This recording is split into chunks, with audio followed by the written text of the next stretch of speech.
All right, with me today at Heritage Title Company is Andy Conradson, Yes.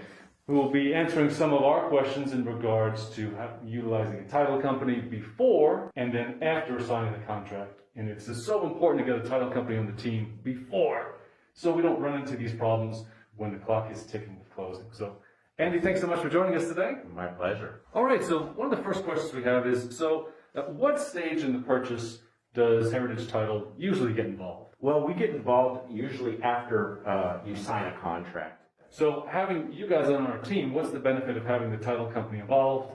Sure. Pre-contract and Yeah, well, pre-contract, you get all the information on the property before you make an offer on it. And then as we get the title commitment out to you, we have our requirement page. And then that way you're starting all over with a clean slate. people are confused about warranty deeds and title insurance. So what's the difference in protection? So the warranty deed is strictly a recording document that changes ownership. So it's purely just a recorded document showing who is the new owner. Title insurance, it not only protects you, but your lender too, if you happen to have a loan on that. You know, some people talk about doing a double close. Yes. Where you have the current owner, the wholesaler, and then the end buyer in the closing room. Yeah.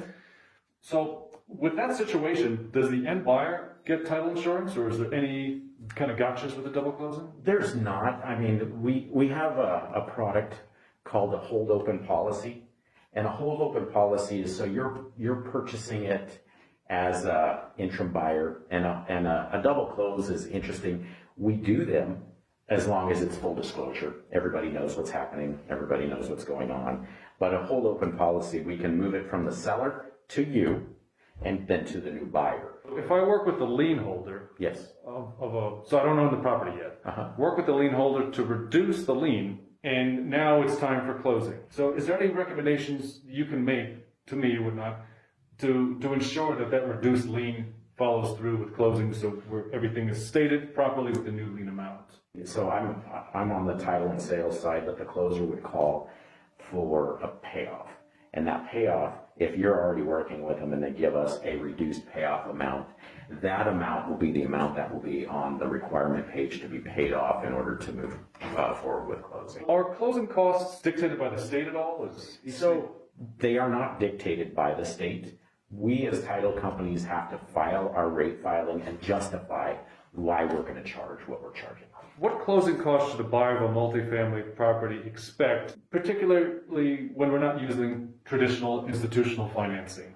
I don't have an exact number of what it would cost you because it would depend on the purchase price amount. How does the earnest money work? Does it just go in regular escrow, or is there anything different? We have an earnest money account that's set up directly. We don't commingle those funds. So like with different transactions, it's just one transaction with you set up for that one account. So with transactions involving maintaining the current lien, such as a subject to or a wraparound mortgage, so what differences should we expect in the process?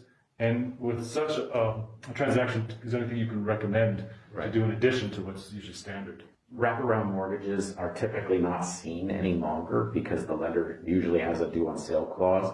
However, they can be done as long as we disclose everything that's happening. So if we have a seller held note, so we're not using institutional financing, the foreclosure proceedings, is it a different process? It's not. So it is the same process. They still have to do the notifications, you know, the pre-foreclosure 75 days before and that kind of stuff, if they were going to foreclose or if you guys were going to foreclose.